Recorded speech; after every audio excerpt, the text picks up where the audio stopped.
Just come on, peace train. Hey, yes, it's the peace train.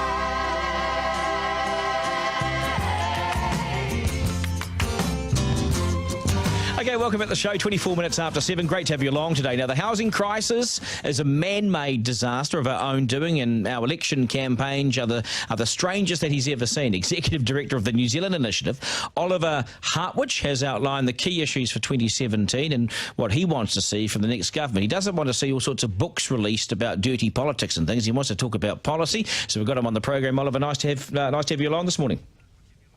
Yeah, good morning, Duncan. What's the one thing you want to see happen? What's the one policy you'd like to see pushed through? Well, first of all, I would really like to see a proper election campaign. I think elections should be festivals of democracy when the country comes together to discuss its future. What we've seen in the past is, of course, the opposite. We've had election campaigns dominated by sideshows, by Kim.com, by the next Nikki Hager book, by T-tapes. And I think it is time that the country actually has a proper debate about its future, and that's why we produced Manifesto 2017, which brings together some practical ideas for the future of this country. OK, the housing market, you've talked about it being scandalous. You've talked about the housing market being unaffordable for people. What would you do? What's the one thing that we can change here? Well, it is time to realise it is a man-made disaster because we're using less than 1% of New Zealand for development, yet we have the most expensive houses in the developed world. And therefore we just have to solve this problem by releasing more land for development, by making it easier to build and supply the market with the houses the country needs. That means perhaps getting rid of the IMA, but definitely getting rid of height and density controls, abolishing the rural-urban boundary, and just making it easier for councils to finance the infrastructure that we need to make this new housing development happen. You know, Oliver, we've spoken about opening up more land for housing for a number of years now. Nobody's done it. We talk and talk and talk, and the prices go up and up and up. I can see why New Zealanders are frustrated about this. I can see that too, and I'm frustrated as well, but we've got more ideas on actually how to speed up that process of development. And one of the ideas is actually to incentivize councils. I'll just give you a practical idea from the manifesto. What would happen if we gave councils the GST on new housing development?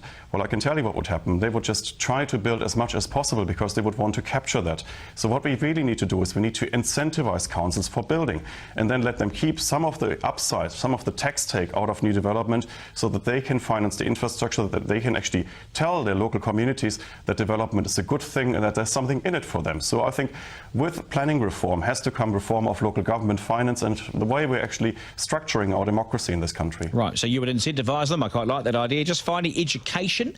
What do we do in the education sector? I've been to a number of meetings recently where people talk about the decline of our education system. We're not keeping up with our peers around the world. What do we do?